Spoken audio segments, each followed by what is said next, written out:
How to enable HDMI CEC on your JVC Roku TV. So press the home button on the remote control, and over here you're going to go all the way down and search for settings. Once settings is highlighted, press the OK button.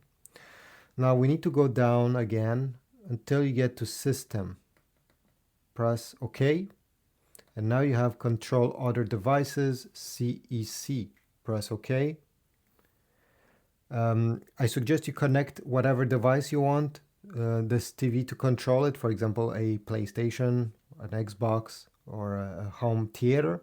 Okay, go ahead, connect on the back of the TV using your HDMI cable, and you'll be able to click on search for CEC devices, and they will appear over here after you do the search. You also have two different options, one touch play and system standby. Just highlight it and it will explain to you what each of these are doing. Up to you to decide if you want to enable them or not. Otherwise, this is it. This is how you enable CEC control on your JVC Roku TV.